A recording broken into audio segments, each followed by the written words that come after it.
So,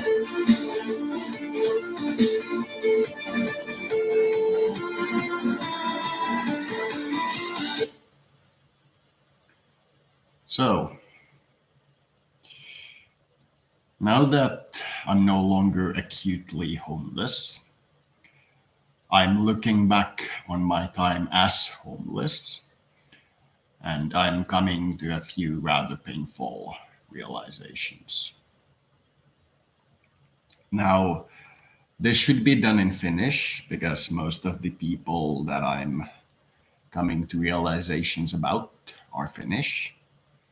But as all of them, as far as I know, can understand English, I think that this will be better in the international, the standard language. Now, when I was homeless, I didn't expect anybody else to find me a permanent job, to find me a house, to like give me money out of the goodness of their heart. I didn't expect any of that. I know that for the most part, when you fall, you need to get up on your own. There is a degree to which others are, in a way, obligated to help you, but it isn't a wide degree. And I talked with some of the, let's be polite and call them healthcare staffers. And I discussed the fact that some of my contacts that I had, some of the people that I know, immediately blackballed me when I became homeless. When I talked to them about it, they said that everybody raises themselves up on their own. Paradoxically, these are also the people who are most religious about healthcare. Let's just put it like that. And I talked with the staffers, the healthcare workers, etc., and a consensus amongst them arose that hallucination isn't you imagining people that don't exist. That's not a hallucination, that's psychotic. Now, a hallucination is imagining somebody who hates you to be your friend because you can't cope with the emotion of them not being your friend. That is a hallucination.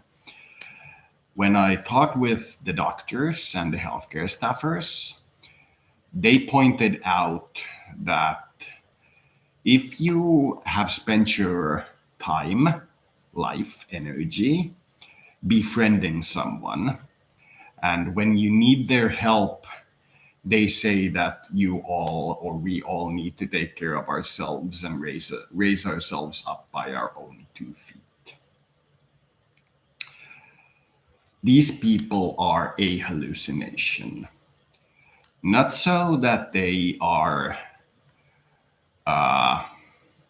imagined people, they are very real, but your emotional attachment to them, your belief that they care about you, the energy you are putting into them, into the relationship, is the same as being in a hallucination. You will never get what you put out. It is impossible for you to get what you put out from them.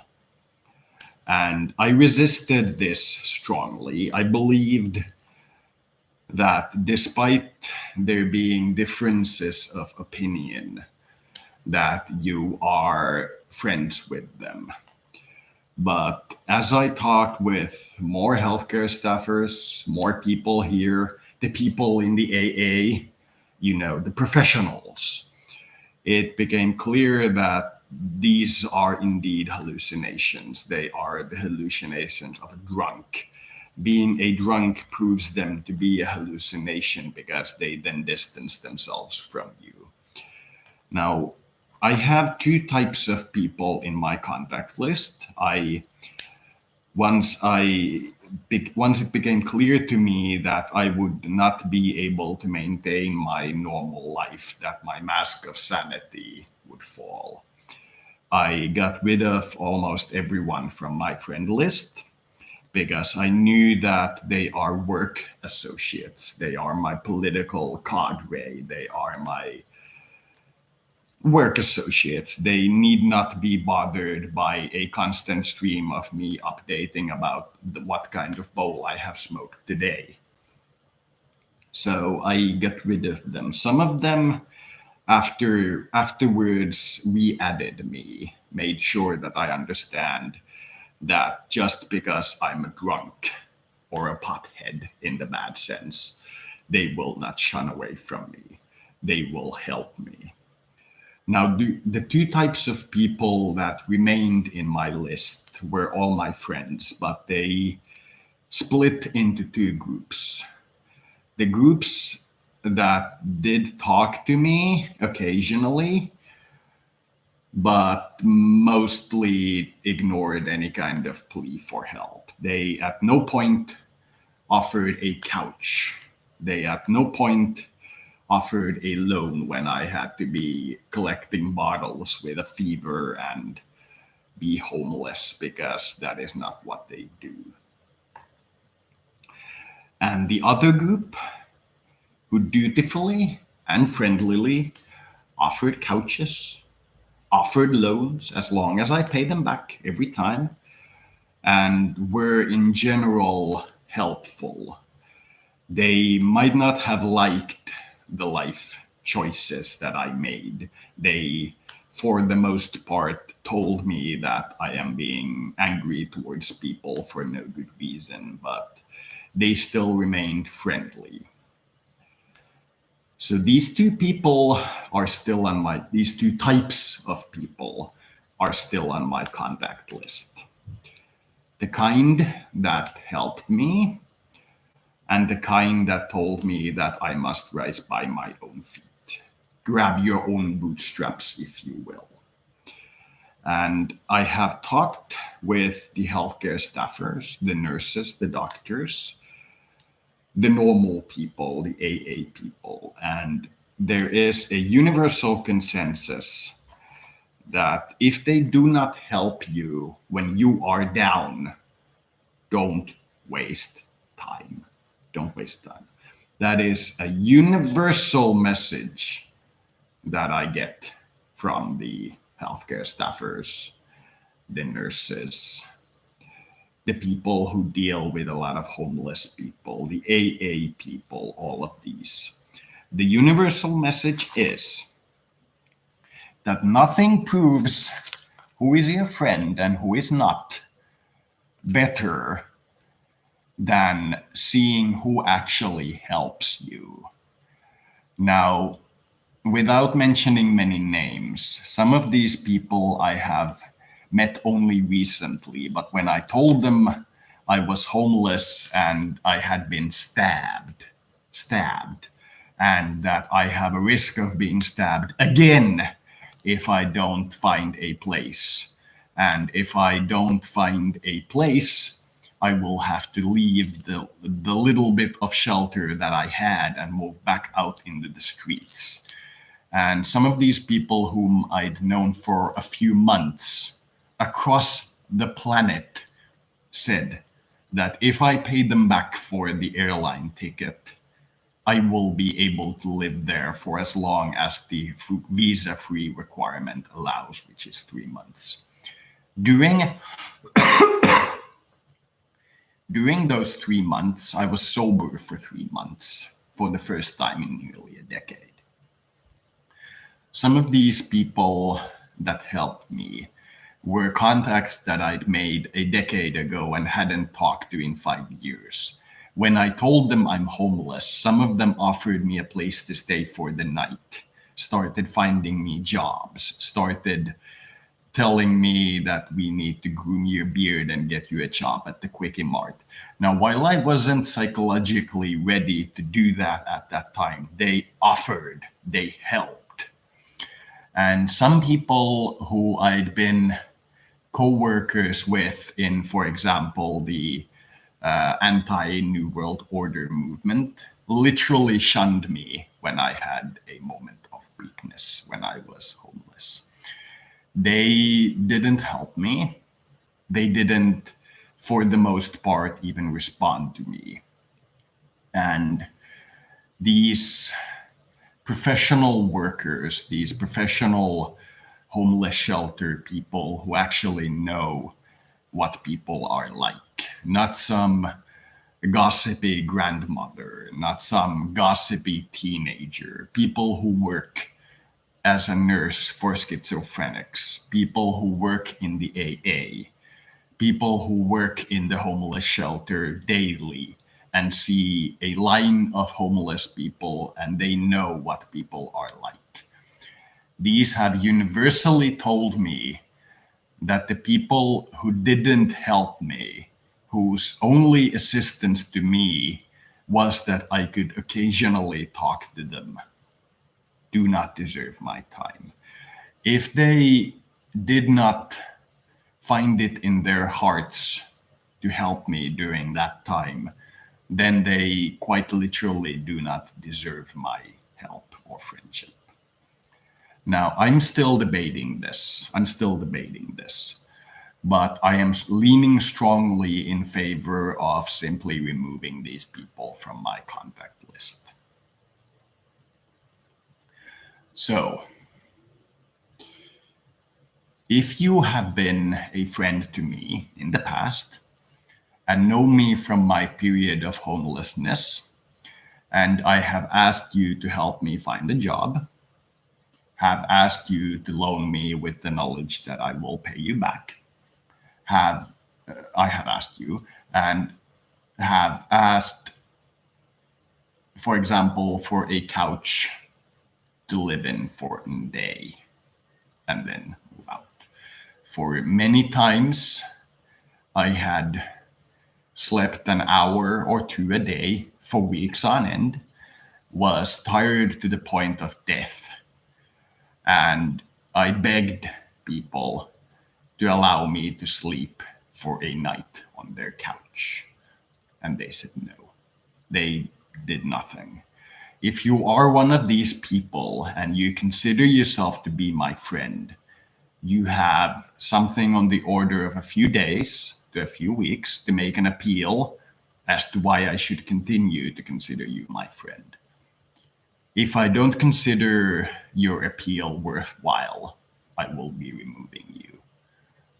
Now, this is at the recommendation of my psychiatrists from schizophrenia, the treatment, and of the homeless shelter staff, as well as the staffers of the AA. They have all said in unison that it is a hallucination if you send somebody friendship and energy throughout your life. Let them be your friend. And when you need something, when you are about to die, they leave you to die and say that you should cure yourself. These people are toxic hallucinations.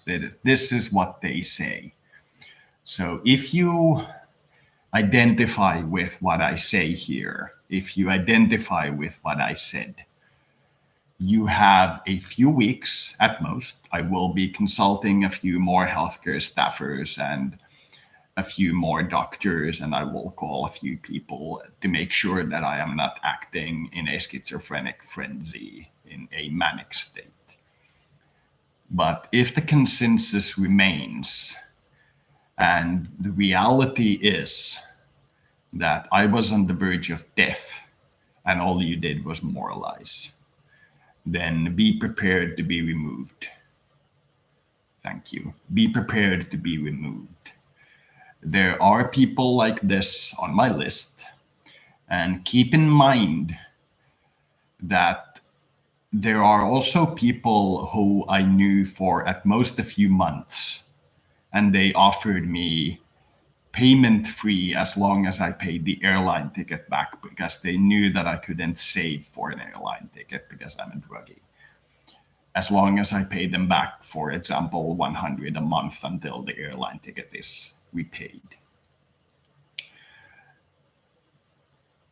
If you are on the camp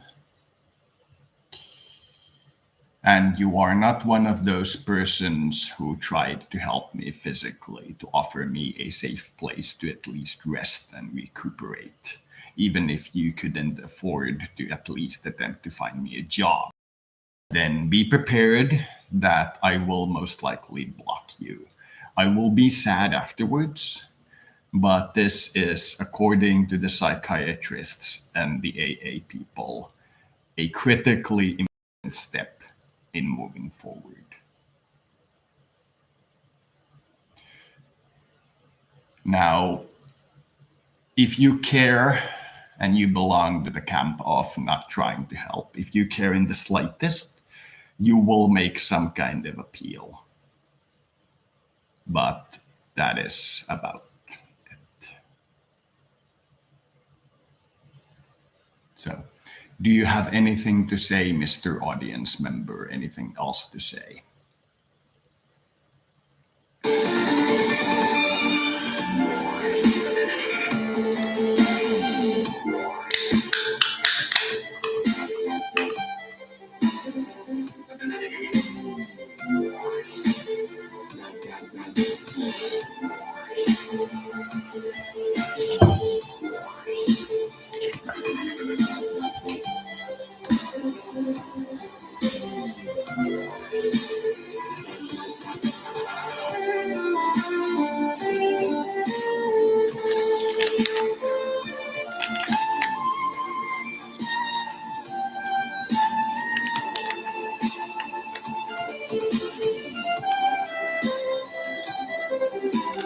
I no longer require help. I have my own apartment. The rent is 450 a month, and I get 1,100 a month. And my drug expenses through meticulous work have been reduced to 120 bucks a month. So I have about enough a month to not worry.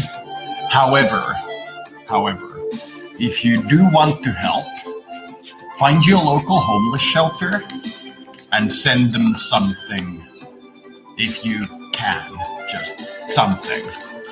Most often they appreciate things like food. If that fails, you can go to a homeless shelter that has an AA meeting and you can attend. Just talk about yourself. Show up. I no longer need help. I will, at some point, once my saving plan comes to fruition, which it will, I will be starting a stock company, an investment portfolio. And at that point, I will be offering people the chance to buy stock in my company. See, this is what I mean by a person who helps me. I have acquaintances from the political era that I thought were my friends, who literally told me that they don't help poor people and are campaigning for an anti-New World Order platform. If you are what we can expect from the anti-New World Order group, and homeless shelters like these are the New World Order, then believe me when I tell you that if I see you on the street, you better run, nigga. And yes, I said the N-word. You better run, boy. You better fucking run. You better fucking run, and run fast. In Colorado, and I want to thank Brent Monday Christensen for bringing you fucking Jew demon.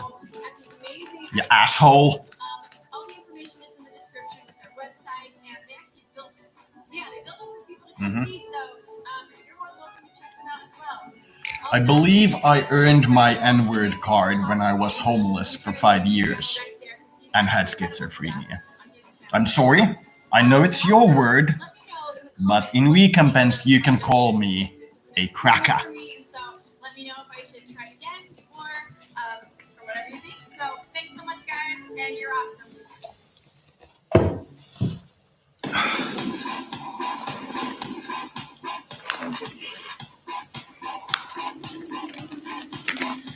I may be getting the copyrighted music found banner ad here soon, in which case I'll close off the music and wait for it to vanish and then continue with the stream.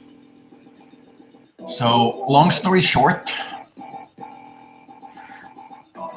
if when I was homeless and I begged you for help, and your opinion was, we all gotta raise ourselves by our bootstraps, then prepare to run.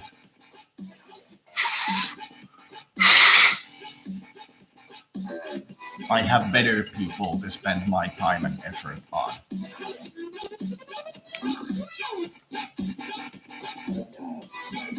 Donkey! Ah!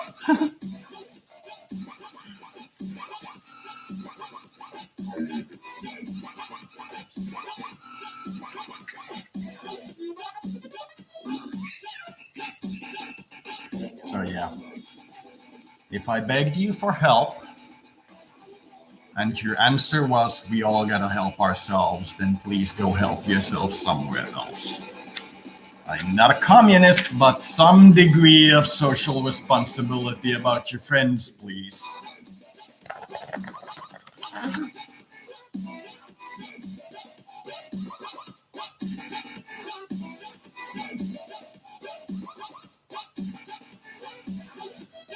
So yeah, thank you for tuning in.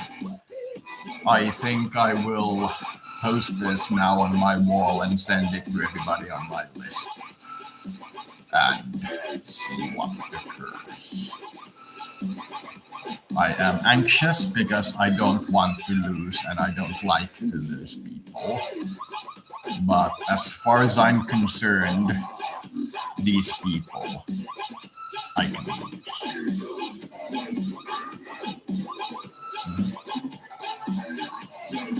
Yeah, I know. But telling a homeless guy in the middle of a psychotic episode who gathers cans for food that you can't borrow them $20 once a month after their initial money runs out on the beginning of the month to drugs, after they pay all their debts at the beginning of the month because they live on the fucking street. You do realize you can get robbed of your money, you fucking moron. If you can't squeeze a $20 out of your ass to help a homeless guy on the street that's supposed to be your friend, you can go fuck yourself. Okay, that's all. Thank you.